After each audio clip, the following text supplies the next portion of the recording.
करीब 12,000 प्रति महीने कमाने वाले एक व्यक्ति जब उसको होश आता है तो वो अपने आप को एक आलीशान कमरे में पाता है, आलीशान घर में पाता है। जब वो बिस्तर पर हाथ फेरता है तो एक मखमली गद्दा होता है जो कभी अपने लाइफ में वो देखा नहीं था। उसकी आंख खुलती है तो चारों तरफ नजर दौड़ाता है, देखता है। जो भी सामान वो देखता है वो हैरान रह जाता है, क्योंकि इससे पहले कभी भी ऐसी जगह पे उसने कदम तक नहीं रखा था। ऐसी चीजें देखने की तो बात दूर है। दोस्तों, एक कोने में जब उसकी नजर जाती है तो वो देखता है कि 4 लड़कियां खड़ी हुई हैं, जो कि एक अंडरगारमेंट में होती हैं, उनके शरीर पे और कोई कपड़े नहीं होते हैं। ये देख करके उसके पैरों तले से जमीन निकल जाती है कि 4 लड़कियां एकदम नग्न अवस्था में अंडरगारमेंट में खड़ी हुई हैं। दोस्तों, उसके बाद उसमें से एक लड़की आती है और उसे एक गिलास पानी देती है। पानी देने के बाद उसके कुछ गोलियां देती है, खाने के लिए कहती है। और उस गोलियों को खाने के बाद उसके शरीर में काफ़ी परिवर्तन आता है, हार्मोन चेंजेस आते हैं।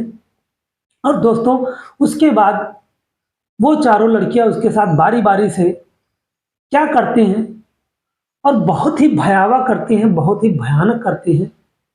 लेकिन उसके बाद क्या है दोस्तों, आइए इस कहानी में जानते हैं। एक कहानी में आगे बढ़ने से पहले बस आपसे एक रिक्वेस्ट है, वीडियो में नए हैं तो वीडियो को लाइक कर दीजिए, चैनल को सब्सक्राइब कर दीजिए ताकि हमारा हौसला बढ़ता रहे। नमस्कार दोस्तों, आप देख रहे हैं अपराध की खोज। मैं हूं बीके मौर्य।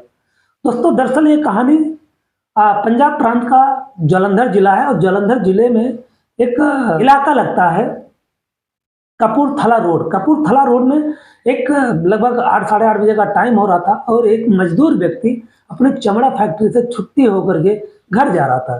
तभी उसके बराबर साइड में एक सफ़ेद कार आके रुकती है और कार का शीशा खुलता है। उसमें से एक हाथ निकलता है, उसमें पर्ची होती है। कहती है, भाई साहब इधर आइए। जब वो उसके पास में जाता है, कहती है, आप मुझे ये एड्रेस बता सकते हैं क्या?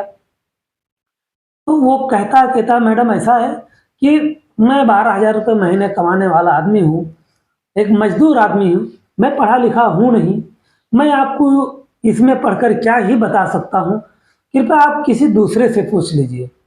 दोस्तों, ये सब वो कह ही रहा था, तभी उसके चेहरे पर केमिकल किसी स्प्रे टाइप का पड़ता है और वो कुछ समझ पाता इससे पहले वो बेहोश हो जाता है। बेहोश होने के बाद जब उसकी आंख खुलती है तब वो अपने आप को एक आलीशान कमरे में एक मखमली बेड पर, मखमली गद्दे पर पाता है। जब उसकी आंख खुलती है दोस्तों, अपना हाथ फेरता है तो एक मखमली गद्दा होता है, जो कि कभी उसने कभी कल्पना नहीं की थी कि मैं ऐसे गद्दे पर कभी सो पाऊंगा, लेट पाऊंगा। दोस्तों, उसकी आंख खुलने के बाद वो देखता है कि ये कमरा तो बहुत ही आलीशान है, चारों तरफ से बंद है, एसी चल रहा है। और उसके बाद जब कमरे में चारों तरफ नज़र दौड़ाता है तो कई कीमती सारी चीज़ें उस कमरे में लगी हुई थी, जो कि उसको देखना एक कल्पना से परे नहीं था। दोस्तों, एक कमरे में एक फ्रिज रखी हुई थी, उस फ्रिज के बगल में एक सोफा रखा हुआ था। उस सोफे पर 4 लड़कियां बैठी हुई थी। जब वो लड़कियों को देखता है वो हैदास रह जाता है और उसका जो हाथ पैर था वो बंधा हुआ था। उनमें से एक लड़की उठती है और उठने के बाद उसको एक गिलास पानी देती है, कुछ दवाइयाँ देती है, खाने के लिए कहती है। पहले वो तो विरोध करता है, लेकिन वो लड़की जो होती है वो कहती है, अगर तुम नहीं खाओगे तो तुम्हारे साथ बहुत ही बुरा होगा, जिसकी तुम कल्पना भी नहीं कर सकते। दोस्तों, अब करता तो क्या करता, वो डर की वजह से वो गोली खा लेता है और गोली खाने के बाद उसके शरीर में काफ़ी चेंजेस आने लगते हैं। और जो जो चारों लड़कियां होती हैं दोस्तों, वो अपने एक एक कपड़े करके उतार देती हैं। चारों लड़कियां अंडर गारमेंट में हो जाती हैं और अंडर गारमेंट में होने के बाद वहीं बगल में शराब की बोतल रखी हुई थी। अब वो लड़कियां शराब निकालती हैं और चीयर्स करके पीना स्टार्ट कर देती हैं और पीते पीते वो आपस में बातें करती हैं। कभी इंग्लिश में बातें करती हैं, कभी पंजाबी में बातें करती हैं। लेकिन वो जो मजदूर व्यक्ति होता है उसको कुछ पता नहीं चलता कि ये बातें कर रही हैं तो क्या कर रही हैं, क्योंकि वो इंग्लिश में बातें कर रही थी, पंजाबी में बातें कर रही थी, उसको कुछ समझ में नहीं आ रहा था। और उसके बाद दोस्तों, देखते देखते लगभग 9:30 बज जाते हैं। 9:30 बजे के बाद वो लड़कियां इसके ऊपर टूट पड़ती हैं और जैसे मानो कंपटीशन करने लगती हैं कि कौन ज़्यादा करेगा, कौन क्या करेगा, और बारी-बारी से उसका रेप करने लगती हैं। रेप करने के बाद दोस्तों वो अपने आप को बहुत ही सहज महसूस करती हैं और अपने आप को बहुत संतुष्ट महसूस करती हैं। जो चारों लड़कियां होती हैं उस आदमी का बार-बार रेप करती हैं और कंपटीशन के तौर पर रेप करती हैं उस लड़के का।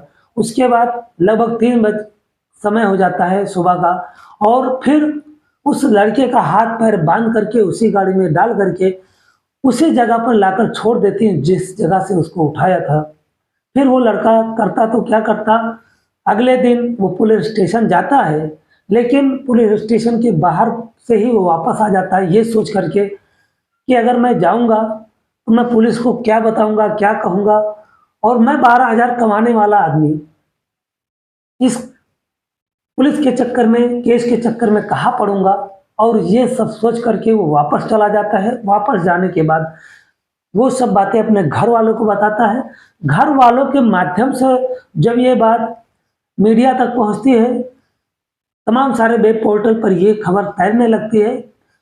जब मीडिया के थ्रू जालंधर पुलिस को ये बात पता चलती है तो जालंधर पुलिस इस मामले की तह तक जाना चाहती है, उन लड़कियों के बारे में खोज खबर करने लगती है। और जब इन व्यक्ति से पूछा जाता है, उनके घर वालों से पूछा जाता है कि आपके साथ जब इतना बड़ा कांड हो गया, इतनी बड़ी वारदात हो गई, तो आप पुलिस के पास क्यों नहीं गए, तो उसके घर वालों का कहना था कि साहब हम लोग 12,000 कमाने वाले इंसान और कहाँ इस केस के चक्कर में पड़ेंगे। वो तो भला यही हमारी किस्मत अच्छी थी कि उन लड़कियों ने इनका सिर्फ शारीरिक शोषण किया, उसके बाद इनको मारा नहीं। वो चाहती तो इनको जान से भी मार सकती थी, लेकिन उन्होंने ऐसा नहीं किया, सिर्फ शारीरिक शोषण करके और इनको छोड़ दिया। यही मेरे लिए बहुत है और मुझे इन सब लफड़ों में, कोर्ट कचहरी के लफड़ों में नहीं पड़ना है। लेकिन अब जालंधर जो पुलिस थी वो ये जानना चाह रही थी कि ऐसा किया तो किसने किया, वो ऐसी कौन सी 4 घर की लड़कियां थीं जो इस घिनौने काम को करती हैं, जहां पर आज के डेट में महिलाएं सेफ नहीं है, महिलाओं का बलात्कार करता होता है, बच्चियों का बलात्कार होता है, वहां पर एक मर्द का बलात्कार हो जाए, ये बहुत ही सोचने वाली बात है, समझने वाली बात है कि ऐसा आज कौन सा कलयुग आ गया है कि अब लड़कियां मर्दों का बलात्कार करने लगी हैं। दोस्तों ये सब जानने के लिए जालंधर पुलिस एकदम सख्ती में आती है, तमाम सीसीटीवी फुटेज खंगालती है, सब कुछ करती है। कौन सी वो वाइट कार थी, कहाँ से बैठाई, कहाँ पर ले गई, कौन से घर में ले गई, ये सब जानने का प्रयास करती है। लेकिन अभी तक जालंधर पुलिस को इस सब बारे में कोई सुराग नहीं मिला, कोई खोज खबर नहीं मिली। लेकिन जालंधर पुलिस अभी भी इस काम में लगी हुई है कि कहीं ना कहीं से कोई सुराग मिलेगा ताकि उन लड़कियों को पकड़ा जाए और ये पता लगाया जाए कि ये पहला इंसान था या इसके पहले और कई लड़के उसके उनके उन लड़कियों के शिकार बन चुके हैं, या आगे ऐसे वारदात ना हो, इसके लिए जालंधर पुलिस लगी हुई है।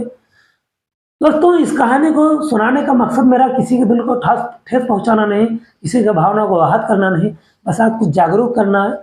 आप सतर्क रहें। मिलते हैं किसी रियल वीडियो में, तब तक के लिए जय हिंद, जय भारत, नमस्कार।